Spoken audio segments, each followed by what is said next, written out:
हमारे पिछले वीडियोस में हमने लेसन 1 में जीवों में जनन किस प्रकार से होता है ये जाना था।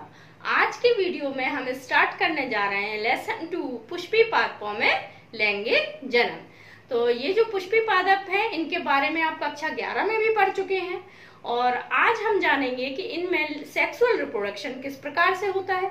तो बच्चों, ये जो सेक्सुअल रिप्रोडक्शन होता है, पुष्पी पादप होते हैं, ये आवृतबीजी एंजियोस्पर्म प्लांट्स होते हैं। और जो आवृतबीजी पौधे होते हैं इनमें पुष्प उनका एक विशेष आकर्षक अंग होता है जो जनन का कार्य करता है। लास्ट वीडियोस में आप जान चुके हैं कि जो पौधे हैं उनमें कायिक भाग कौन कौन से होते हैं, जड़, तना और पत्ती। और जो पुष्प होता है वो पौधे का जनन भाग होता है, उसी से पौधे में लैंगिक जनन होता है। और जो आवृतबीजी पौधे हैं इनमें दो पीढ़ियां पाई जाती हैं। पहली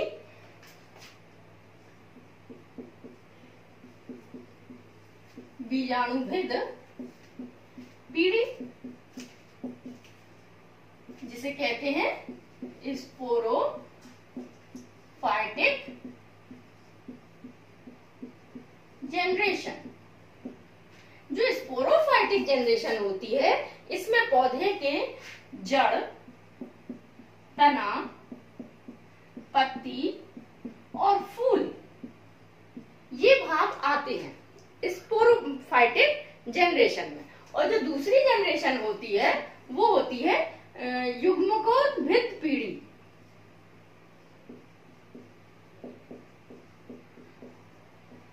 युग्मकोद्भिद पीढ़ी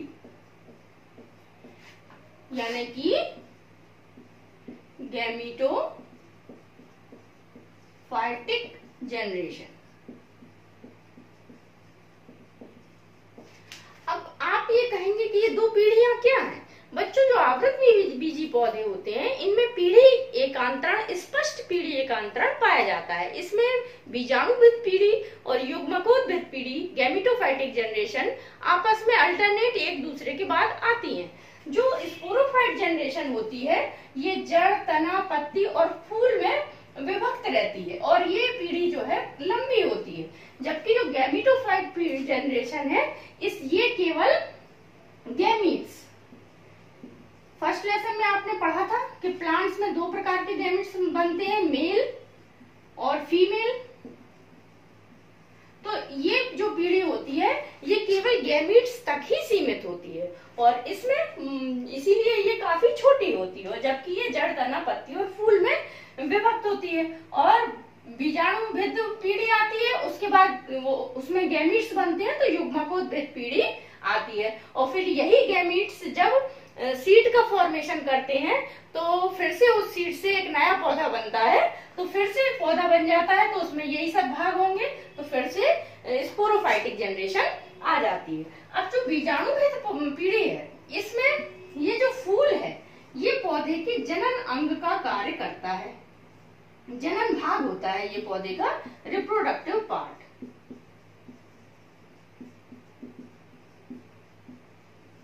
ओके, जबकि ये जो जड़, तना और पत्ती हैं ये पौधे के कायिक भाग होते हैं जो कि जनन में भाग नहीं लेते हैं, वेजिटेटिव पार्ट होते हैं ये। ठीक है, तो आज हम पढ़ने जा रहे हैं इस पुष्प की संरचना के बारे में, जो कि हमारा आज का टॉपिक है पुष्प की संरचना।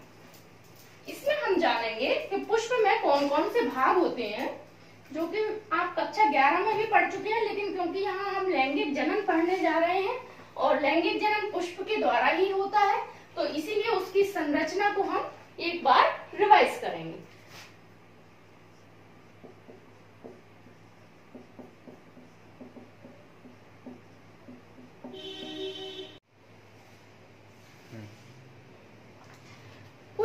संरचना जानने से पहले बच्चों हम ये देखेंगे कि पुष्प का हमारे जीवन में क्या महत्व है। पुष्प का हमारे जीवन में काफी महत्व है। हम मंदिरों में जाते हैं तो भगवान को प्रसन्न करने के लिए फूल चढ़ाते हैं, तो धार्मिक महत्व है फूलों का। और इसके अलावा हम पुष्प को सजावट के तौर पर भी यूज करते हैं, जैसे शादी समारोह होते हैं या कोई आयोजन होता है तो उसमें हम पुष्पों की सजावट करते हैं। तो पुष्प का सजावट के रूप में भी महत्व है। इसी प्रकार से हम फूलों को सौंदर्य के रूप में भी लेते हैं। जो भारत में स्त्रियां हैं वो अपने बालों में पुष्प को गजरे के रूप में सजाती हैं, पुष्प का बालों में श्रृंगार करती है। तो सौंदर्य के लिए भी जो पुष्प है उसका हमारे जीवन में बहुत महत्व है। आर्थिक महत्व भी पुष्प का है कि जो पुष्प होता है इसकी जो सुगंध होती है, खुशबू होती है, उसके कारण इससे इत्र आदि बनाए जाते हैं। जैसे बेला, चंपा, मोगरा, इन फूलों से काफी अच्छी किस्म के इत्र बनाए जाते हैं जो कि आर्थिक महत्व इसका सिद्ध करते हैं पुष्प का। तो पुष्प का इतना महत्व है, इस वजह से हमारे जो फूल हैं वो खेती के द्वारा उगाए जाते हैं। जो हमारे किसान भाई हैं वो खेती के द्वारा फूलों को उगाते हैं। आपने फूलों की खेती देखी होगी। तो जो फूल होते हैं खेती के द्वारा उगाए जाते हैं और ये लैंगिक जनन इनमें होता है। तो हमें ये जानना बहुत जरूरी है क्योंकि ये पुष्प हमारे जीवन में बहुत महत्वपूर्ण है कि ये इनमें किस प्रकार से लैंगिक जनन होता है। तो ये जानने के लिए हम पुष्प की संरचना जानेंगे। और पुष्प की संरचना जानने से पहले हम देखेंगे कि पुष्प आखिर है क्या। तो प्रोफेसर गोथे हैं, उन्होंने कहा है कि पुष्प एक रूपांतरित प्रारूप है, कि पुष्प एक रूपांतरित प्रारूप है। ये किसने कहा है? प्रोफेसर गोथे। ये प्रोफेसर गोथे के अनुसार कि पुष्प एक रूपांतरित प्ररोह है जो कि पौधे में आवृत बीजी पौधों में एक जनन का कार्य करता है।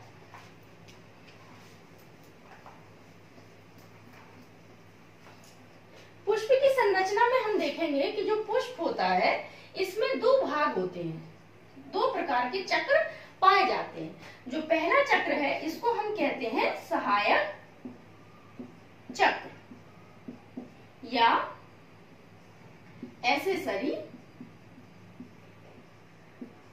वर्ड्स।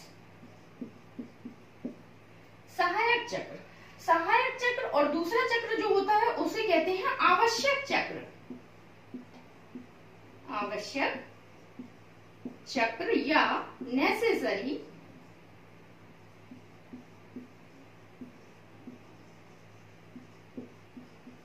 वर्ड्स। अब इसको सहायक क्यों कहते हैं और इसको आवश्यक क्यों कहते हैं? इसे सहायक चक्र इसलिए कहते हैं क्योंकि ये पौधे के जनन में अप्रत्यक्ष रूप से भाग लेते हैं। मतलब ये सपोर्ट तो करते हैं लेकिन ये जनन में भाग नहीं लेते हैं, प्रत्यक्ष रूप से जनन में भाग नहीं लेते हैं। तो ये चक्र कौन कौन से हैं? ये चक्र है बाह्य दलपुंज, कैलिक्स, ठीक है, और दलपुंज, कोरोला। तो जो बाह्य दलपुंज होते हैं और दलपुंज होते हैं ये जनन में भाग नहीं लेते हैं, तो इसीलिए इनको कहते हैं सहायक चक्र। और आवश्यक चक्र जो होता है इसको हम जनन चक्र भी कह सकते हैं, रिप्रोडक्टिव वर्ल्ड। क्यों? क्योंकि ये जो पौधे का जनन का कार्य होता है उसमें ये प्रत्यक्ष रूप से डायरेक्टली उसमें इन्वॉल्व होते हैं। तो ये जो दो भाग है वो कौन से हैं? ये जो दो भाग हैं उसमें से एक पार्ट है मेल, नर भाग, और दूसरा पार्ट है फीमेल यानी कि मादा भाग। जो नर और मादा भाग है ये ही पौधे में प्रत्यक्ष रूप से भाग लेते हैं। तो जो इसका मेल पार्ट होता है उसे कहते हैं पुमंग, एंड्रूशियम, और जो फीमेल पार्ट होता है उसे कहते हैं जायांग यानी कि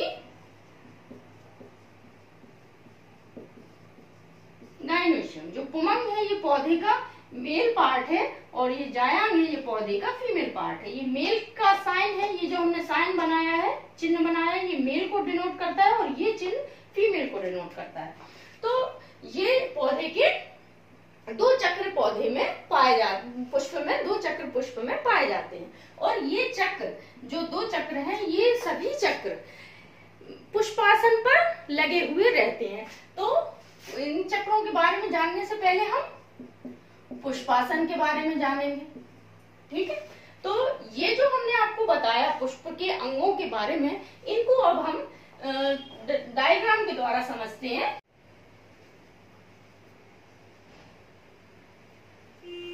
जो पुष्प होता है वो इस प्रकार से एक डंठल पर लगा होता है।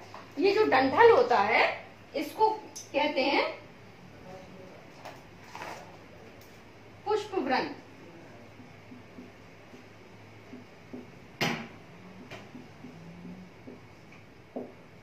पेडिसिल। और जो पेडिसिल का ऊपरी भाग होता है जिसको हम पुष्पासन कहते हैं, ये एक फूला हुआ भाग होता है हरे रंग का, जिसे हम पुष्पासन कहते हैं और इंग्लिश में इसको कहते हैं थैलेमस।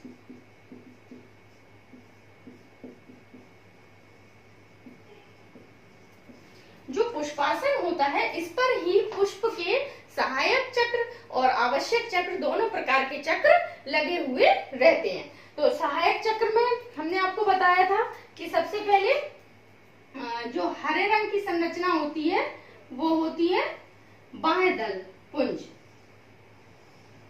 बाह्य दल पुंज, ये आपने पुष्प में देखा होगा कि ये जो पुष्प होता है, ये देखिए इसमें जो ये ग्रीन कलर की संरचना है, ये संरचना ग्रीन कलर की, ये कहलाएगी बाह्य दल पुंज। और ये भाग जो है ये पुष्पवृंत यानी कि पेडिसिल। तो इसको ये देखिए, ये जो पूरा चक्र है बाह्य दलों का, इनको कहते हैं बाह्य दल पुंज। लेकिन जब हम इसमें एक की बात करें तो ये देखिए, ये इसमें 1 2 3 4 5 आपको पत्तीनुमा संरचनाएं दिख रही हैं। तो जब हम इसकी एक की बात करते हैं तो इसको हम कहते हैं बाह्य दल। तो ये देखिए, इनको सम्मिलित रूप से हम कहेंगे बाह्य दल पुंज,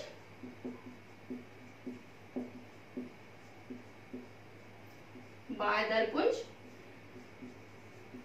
कैलेक्स। लेकिन इसके एक जो पार्ट है, एक इसकी पत्तीनुमा संरचना है, इसे हम कहेंगे बाह्य दल,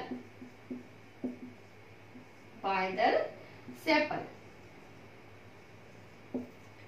ठीक है, और इसके अलावा बाह्य दलों के अलावा पौधे में जो हमने सहायक चक्र में दूसरा भाग बताया था वो क्या था, दल पुंज। तो दल पुंज पौधे का सबसे आकर्षक भाग होते हैं, जो इस तरह से कलरफुल होते हैं। जो आवृत बीजी पौधे होते हैं, इनमें जो वो पौधे होते हैं जिनमें पर परागण होता है और कीट परागण होता है, इनमें ये बाह्य दल पुंज बहुत ही आकर्षक रंगों में पाए जाते हैं। तो ये जो बाह्य दल पुंज होते हैं, इनको भी ये देखिए इस फ्लावर में आप देख सकते हैं कि ये जो रंगीन रेड कलर का भाग दिख रहा है, ये है बाह्य दल पुंज, और सॉरी दल पुंज। ये जो रेड कलर का भाग दिख रहा है ये क्या है, दल पुंज। और जब हम इसकी एक पंखुड़ी की बात करें तो ये एक पंखुड़ी कहलाएगी दल। तो इसको हम देखते हैं इसमें कि इन्हें हम सम्मिलित रूप से कहते हैं दल पुंज,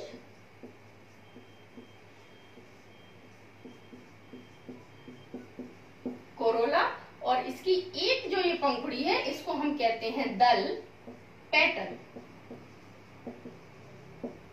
तो दल पुंज की इकाई क्या होती है, दल यानी पेटल। और बाह्य दल पुंज की इकाई क्या होती है, बाह्य दल पुंज की इकाई क्या होती है, बाह्य दल यानी कि सेपल। तो बाह्य दल जो होते हैं इनका कार्य क्या होता है कि जब पौधा कली की अवस्था में होता है, ये देखिए इसमें आप देख सकते हैं कि ये कली है पौधे की, तो कली में ये बाह्य दलों से घिरी हुई है।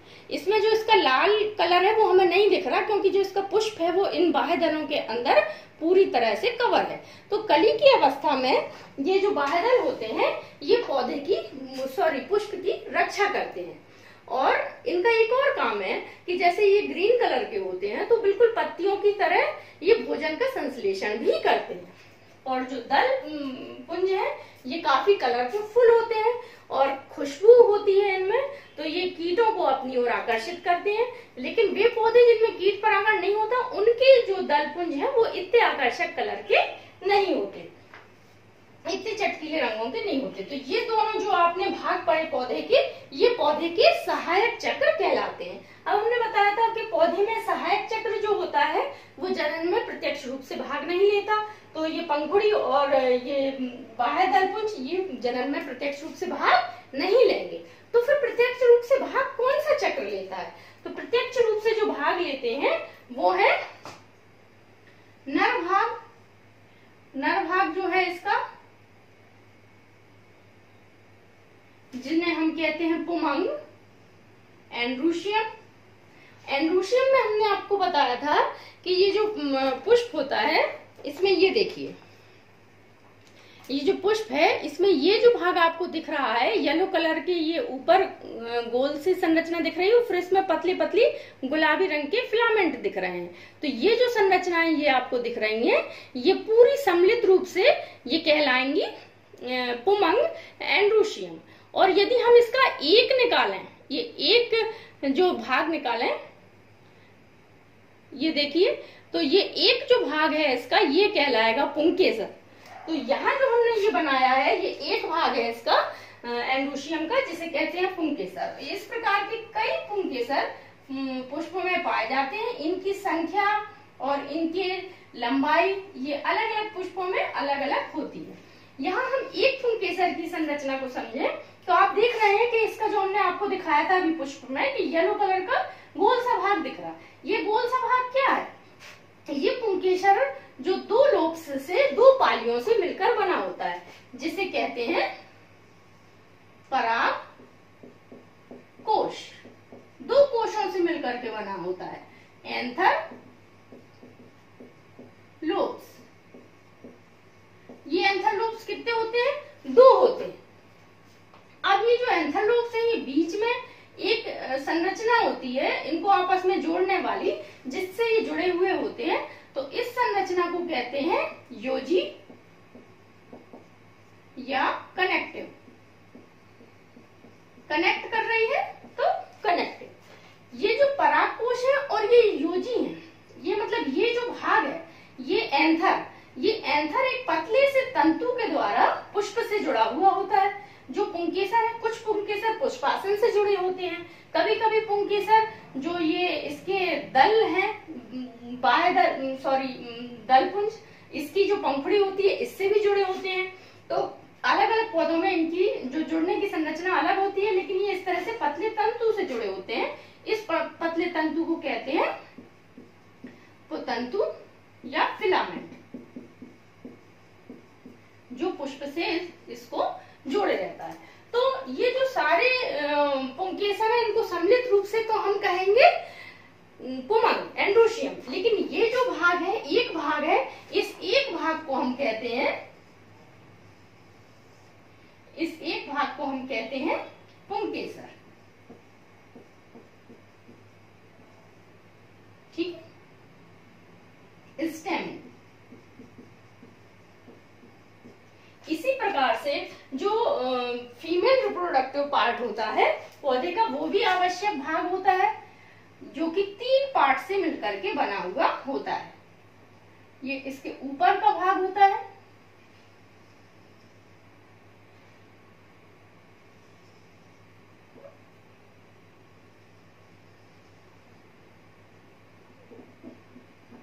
जो ऊपर का भाग होता है इसका, ये भाग इसका कहलाता है वर्तिकाग्र।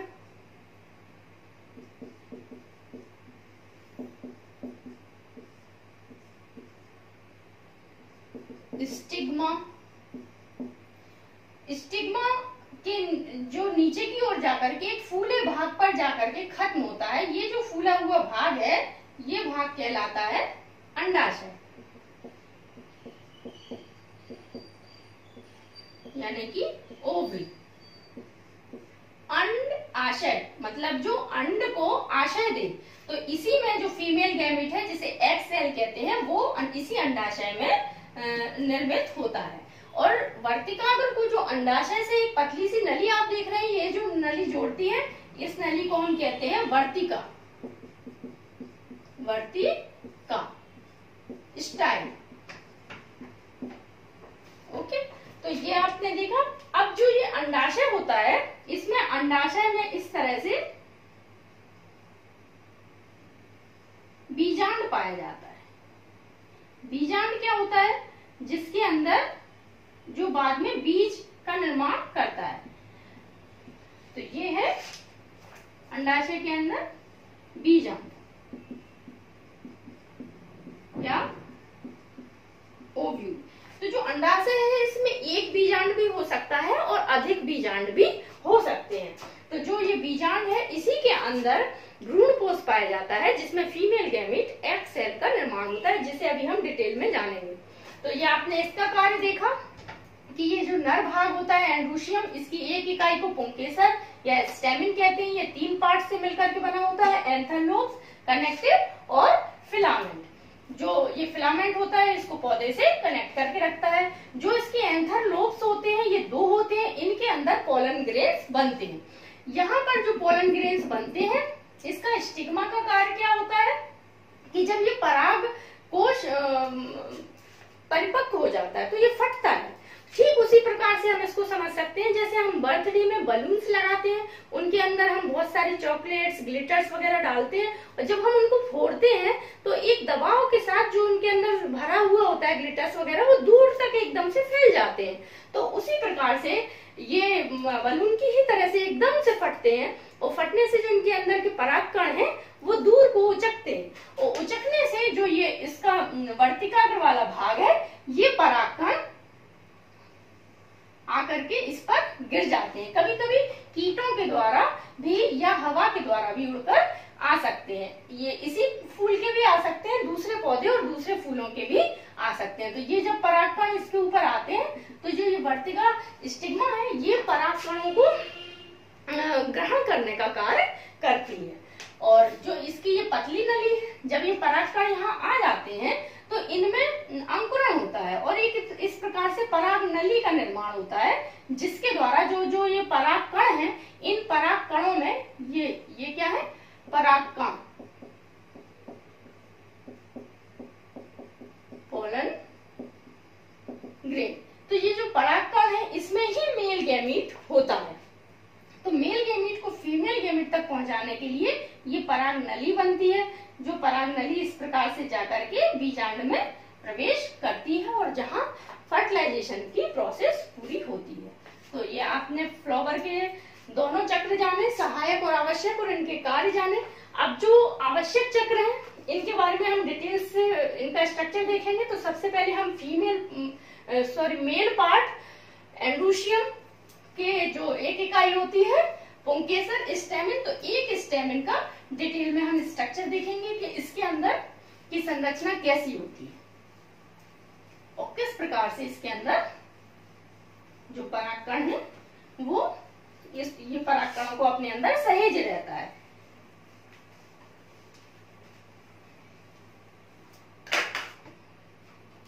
तो पुंकेसर,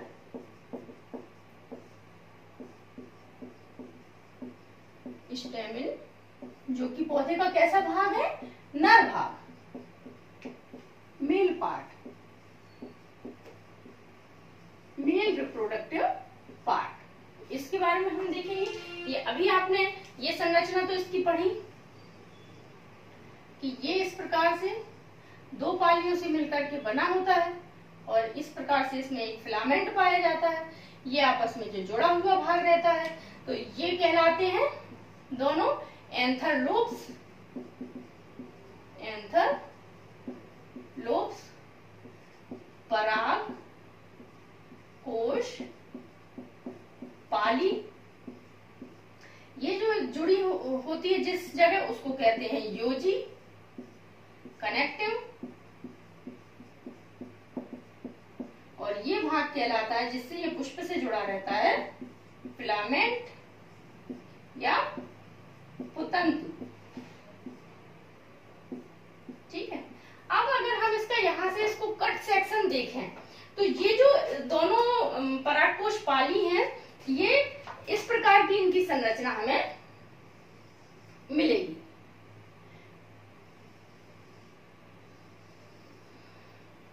इसमें ऐसे 4 कक्ष पाए जाते हैं जिन्हें पोलन सेक्स कहते हैं। ये पोलन सेक्स।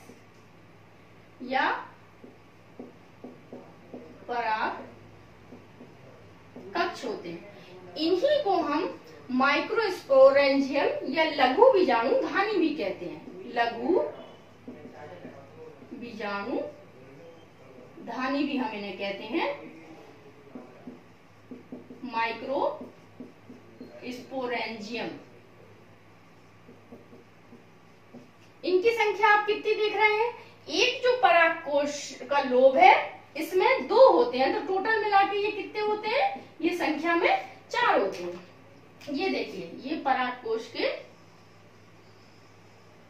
इस तरह से लोब से ही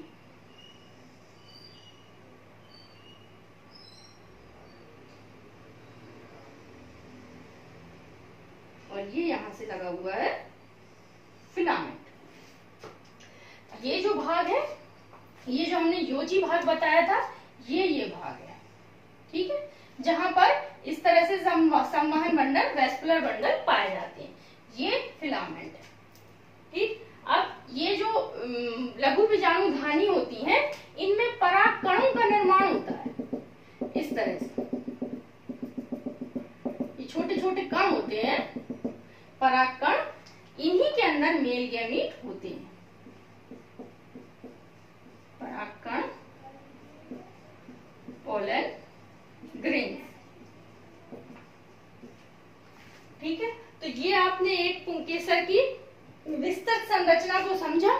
अब जो अगला वीडियो होगा उसमें हम इसके लिए जो एक पार्ट है लघु बीजाणु धानी, इसकी डिटेल में संरचना समझेंगे कि इसमें किस किस प्रकार के ऊतक पाए जाते हैं